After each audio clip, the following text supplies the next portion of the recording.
Hello dear students, welcome to Nourish Education. आज मैं आपके लिए एक डिफरेंट टॉपिक लेकर आई हूँ जो है कोविड से रिलेटेड। तो स्टूडेंट्स, स्टे ट्यून्ड। जैसे ही हमारा साल एंड हो रहा है, कुछ ही दिन बाद हम नए साल में एंटर हो जाएंगे जो है 2021। तो जो 2020 हमारा ख़त्म होने वाला है, अगर हम उसकी तरफ मुड़कर देखें तो हमें क्या दिखाई देता है?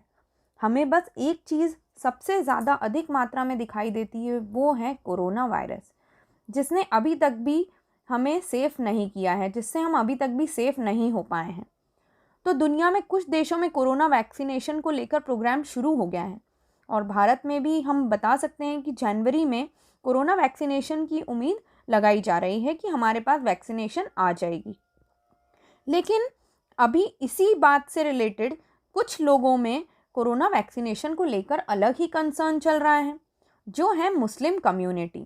ये जानना चाहते हैं कि क्या कोरोना वैक्सीन का इस्तेमाल उनके इस्लामिक लॉज के आधार पर किया हुआ है। तो इससे रिलेटेड मैं आज आपको वीडियो बताने वाली हूँ। I hope you all will stay tuned with me and enjoy this video. तो स्टूडेंट्स, इससे पहले हम कंटिन्यू करें, अगर आप मेरे चैनल पर पहली बार आए हैं तो इसे लाइक एंड सब्सक्राइब ज़रूर करें और साथ ही अपने फ्रेंड्स के साथ शेयर भी करें। तो आइए देखते हैं कि क्या कंसर्न है मुस्लिम्स का हलाल स्टेटस के ऊपर। अब इससे पहले मैं आपको बताती हूँ कि हलाल और हराम क्या होता है। हलाल का मतलब होता है जो अलाउड है मुस्लिम लॉज के हिसाब से, इस्लामिक लॉज के हिसाब से, या वो परमिसिबल है। और हराम मतलब नॉन परमिसिबल है। तो अकॉर्डिंग टू देयर लॉज जो चीज़ें परमिसिबल हैं वो हलाल में आती हैं और जो नॉन परमिसिबल हैं वो हराम में आती हैं। तो काफ़ी आर्टिकल्स आपने इससे रिलेटेड पढ़े होंगे, जैसे कोरोना वायरस वैक्सीन हलाल और हराम, मुस्लिम leaders express concern over use of pork derive gelatin. तो कुछ मुस्लिम स्कॉलर्स जो हैं वो ऑब्जर्व करते हैं that in Quran the use of haram items has been allowed to save a person's life. लेकिन कुछ अलग तरह से अपना डिबेट करते हैं। तो ये जो डिबेट चल रहा है हलाल और हराम का, उसके बारे में हम देखते हैं। तो ये क्या कंसर्न हो रहा है इनके मुस्लिम कम्युनिटीज़ का, इसके लिए हम देखते हैं कि कुछ टाइम पहले क्या हुआ था। तो अक्टूबर महीने में इंडोनेशिया के जो डिप्लोमेट्स थे और मुस्लिम क्लेरिक्स थे, और वो प्लेन से चाइना गए थे। तो जो डिप्लोमेट्स थे उनका तो मेन जो जाने का उद्देश्य था वो कुछ डील्स फाइनलाइज करने गए थे, ताकि काफ़ी सारे डोजेज़ मिलियंस में इंडोनेशियन सिटीजन्स तक पहुंच सकें। लेकिन जो क्लेरिक्स थे मुस्लिम्स, उनका वहां जाने का दूसरा कंसर्न था। वो वहाँ ये पता करने गए थे कि कोविड-19 की जो वैक्सीन है जो वहाँ पर से इश्यू हो रही है, क्या वो उनके इस्लामिक लॉ के हिसाब से परमिसिबल है या नहीं है। तो ये पता करने के लिए वो लोग वहाँ पर गए थे। तो इंडोनेशिया में वैसे काफ़ी मात्रा में मुस्लिम कम्युनिटीज़ हैं। तो एज़ कंपनीज़ अभी आज के समय में हम देखें तो दुनिया भर में होड़ लगी हुई है कि कोविड-19 की वैक्सीन कैसे जो डोजेज़ हैं वो लिए जाएं। तो कंपनीज़ इधर उधर दौड़ रही हैं ताकि उनको वो डोजेज़ मिल जाएं। लेकिन ये जो रिलीजियस ग्रुप है इस्लामिक, उनका क्वेश्चन सिर्फ इतना है कि उसमें पोर्क प्रोडक्ट्स हैं या नहीं है। तो पोर्क डिराइव जेलेटिन नाम का ये वर्ड यहाँ पर आ रहा है। इसकी वजह से बहुत सारे डिबेट्स हो रहे हैं या कंसर्न दिखाया जा रहा है। तो हम देखते हैं कि इसके पहले कि जेलेटिन क्या होता है। तो जेलेटिन एक translucent colourless flavourless food ingredient है जो यूज़ होता है आइसक्रीम्स बनाने में, या और भी जगह हम देखते हैं इसका यूज़ होता है। तो ये कहाँ से डिराइव होता है? ये कोलेजन से होता है जो एनिमल के बॉडी पार्ट से मिलता है। तो ये कोलेजन से होता है। तो जो इसके अंदर अभी जो हम मुस्लिम कम्युनिटी की बात कर रहे हैं, यहाँ पर क्या कंसर्न आ रहा है आगे। तो पोर्क डिराइव जेलेटिन जो है वो एज स्टेबलाइज़र यूज़ हुआ है वैक्सीन्स को सेफ रखने में और इफ़ेक्टिव रखने में। अब वैक्सीन्स जब तक डिफरेंट कंट्रीज़ में पहुँचेंगी, उनकी सेफ्टी भी देखना पड़ेगा, साथ ही उनका इफ़ेक्ट जो है वो भी ज़रूरी है, क्योंकि जब तक वो पहुँचेंगी उसका टाइम ड्यूरेशन अगर वो इफ़ेक्टिव नहीं रहेंगी तो उनका वहाँ तक ले जाने का कोई मतलब ही नहीं बनता। तो इसीलिए उसे इफ़ेक्टिव बनाने के लिए ये जो पोर्क डिराइव जेलेटिन है ये एज स्टेबलाइज़र यूज़ होता है। तो कुछ कंपनीज़ हैं जो काफ़ी टाइम से वर्क कर रही हैं ऐसे वैक्सीन्स बनाने के लिए जो पोर्क फ्री हों। जैसे स्विस की फार्मास्यूटिकल कंपनी जो नोवार्टिस है, उसने एक प्रोड्यूस किया है पोर्क फ्री मेनिंजाइटिस वैक्सीन।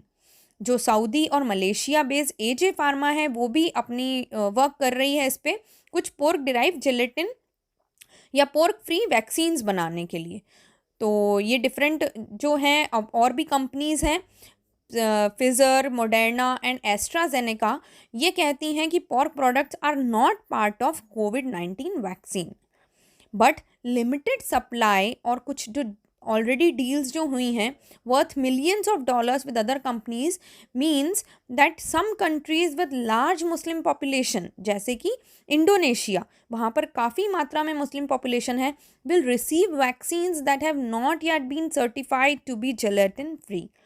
तो जो जेलेटिन फ्री अभी नहीं है वैसी वैक्सीन्स उन तक पहुंचाने का उद्देश्य है, क्योंकि मुस्लिम कम्युनिटी उसे एक्सेप्ट नहीं कर रही है। उनके जो लोग हैं इस्लामिक लॉज वाले जो हैं वो कहते हैं कि उसके अंदर पोर्क मिला है। तो this presents a dilemma for religious communities, क्योंकि ये दुख की बात है। इवन ऑर्थोडॉक्स कुछ ज्यूज़ जो हैं वो भी कहते हैं कि ये उनके लिए अलाउड नहीं है। कंजम्पशन ऑफ पॉर्क प्रोडक्ट जो है उनके लिए हराम की कैटेगरी में है या रिलीजियसली अनक्लीन माना गया है और बैन है उनके लॉज में ये ऐसी मेडिसिन्स में भी ये चीज़ें कहीं पर लेना। लेकिन कुछ इस्लामिक स्कॉलर्स हैं उनका डिफरेंट ओपिनियन है। तो ये जो कंसर्न आ रहा है, ये डिफरेंट डिबेट्स जो राइज हो रहा है वो ये हो रहा है कि कुछ इस्लामिक स्कॉलर्स जो हैं वो कहते हैं कि समथिंग लाइक पोर जेलेटिन, और इसके अंदर उसका जो रियल अस्तित्व है वो ख़त्म हो जाता है क्योंकि उसके अंदर बार बार कुछ केमिकल ट्रांसफॉर्मेशंस होते हैं। तो जब जिलेटिन बनाया जाता है पोर्क से तो उसके अंदर काफ़ी सारे ट्रांसफॉर्मेशन होते हैं जिसकी वजह से उसका जो रियल अस्तित्व है वो ख़त्म हो जाता है। तो क्या उसे अब रिलीजियसली इम्प्योर माना जाएगा या प्योर माना जाएगा?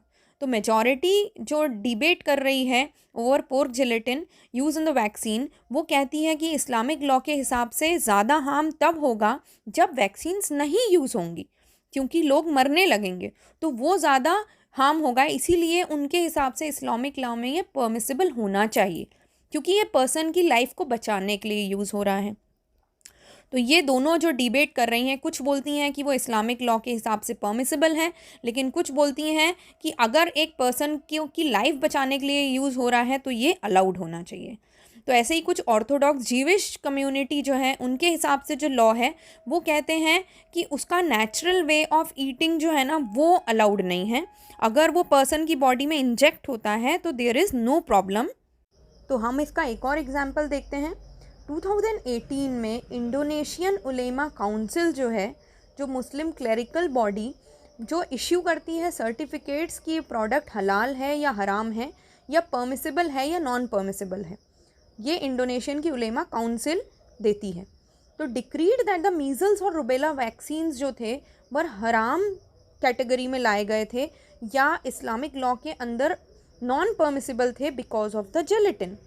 तो रिलीजियस और कम्युनिटी लीडर्स ने क्या किया, पेरेंट्स को फोर्स किया कि वो ऐसे वैक्सीन्स अपने चिल्ड्रन को नहीं देंगे क्योंकि वो उनके इस्लामिक लॉ के हिसाब से नहीं है, परमिसिबल नहीं है, हराम कैटेगरी की है। इसीलिए उन्होंने फोर्सफुली पेरेंट्स को क्या किया, मना किया कि वो ये वैक्सीन्स अपने बच्चों को नहीं लगाएंगे। लेकिन क्या हुआ, मीज़ल्स जैसे एक और केस जो है, measles cases subsequently spiked, giving Indonesia the third highest rate of measles in the world. इसके बाद एक और डिक्री लाई गई जो इश्यू की गई मुस्लिम क्लैरिकल बॉडी से कि ये परमिसिबल है to receive the vaccine, but cultural taboo still late to continue. इसकी वजह से क्या हुआ, जो कल्चर ऑलरेडी वो लोग फॉलो कर रहे थे, जो उनके ऊपर टैबू बना हुआ था, जिसकी वजह से स्टिल जो वैक्सीनेशन रेट जो था वो कम था। गवर्नमेंट ने बहुत सारे स्टेप्स लिए ये इश्यू को सॉल्व करने के लिए। मलेशिया में बहुत सारे स्ट्रिक्ट लॉज बनाए गए ताकि पेरेंट्स वैक्सीनेट करें बच्चों को, और उनके ऊपर इवन फाइन्स भी लगाए और जेल भी भेजा गया। और पाकिस्तान में तो इवन ये हुआ कि पेरेंट्स को जेल दी गई for refusing to vaccinate their children against polio. Polio की मेडिसिन नहीं दिलवा रहे थे, वो वैक्सीनेशन नहीं करवा रहे थे, तो इन्हें इवन जेल में डाला गया। तो ये एक बहुत बड़ा इश्यू हुआ उस समय, जिसकी वजह से तब भी अपने इंडिया में तो अगर हम देखें तो वैक्सीनेशन पोलियो वगैरह जो है पूरा 0% अब है उसका, अपने यहाँ पर अब नहीं है, लेकिन पाकिस्तान में अभी भी कहीं पर ये एग्जिस्ट करता है। तो ये ही एक डिबेट का विषय बना गया है, क्योंकि इसकी वजह से वैक्सीनेशन हेसिटेंसी जो थी वो बढ़ गई थी। मिस इन्फॉर्मेशन बहुत जगह अक्रॉस द ग्लोब फैल रही थी, रिलीजियस कम्युनिटीज़ फैला रहे थे, कम्युनिटी एंगेजमेंट हो रहा था। तो इसकी वजह से ये बहुत ज़्यादा ज़रूरी था कि कुछ स्ट्रॉन्ग कम्युनिटी एंगेजमेंट हो गवर्नमेंट की तरफ से और हेल्थ केयर वर्कर्स की तरफ से। तो in Indonesia the government has already said it will include the Muslim clerical body in covid vaccine procurement and certification process. तो ये उनका एक सर्टिफिकेशन प्रोसेस बहुत ज़्यादा यहाँ पर ज़रूरी हुआ, क्योंकि वही सर्टिफिकेट देंगे वेदर इट इज़ परमिसिबल और नॉट। बट इसकी वजह से क्या हो रहा है, ये मिस इन्फॉर्मेशन बहुत ज़्यादा फैल रही है, और अगर ये चीज़ फॉलो करी गई तो कहीं ना कहीं ये उस इस्लामिक कम्युनिटी पर भी बहुत बड़ा इफ़ेक्ट डालेगी। तो अब आप मुझे इन सब चीज़ों के बाद आप अपना कंक्लूजन क्या रखते हैं? क्या कोविड-19 वैक्सीन हलाल की कैटेगरी में आएगी या हराम की कैटेगरी में आएगी? क्या मुस्लिम स्कॉलर्स जो हैं, इस्लामिक स्कॉलर्स जो हैं, उनका कहना अपने हद तक सही है? ये प्लीज़ आप मुझे कमेंट बॉक्स में करके बताइए कि what is your view regarding this. तो आई होप आपको मेरा ये वीडियो इंटरेस्टिंग लगा, इन्फॉर्मेटिव लगा, और क्या ये दुनिया जगत में चल रहा है ये हमने जाना। तो wait for the next video students. Okay, bye bye and have a safe time and enjoy the new year. Bye, happy new year.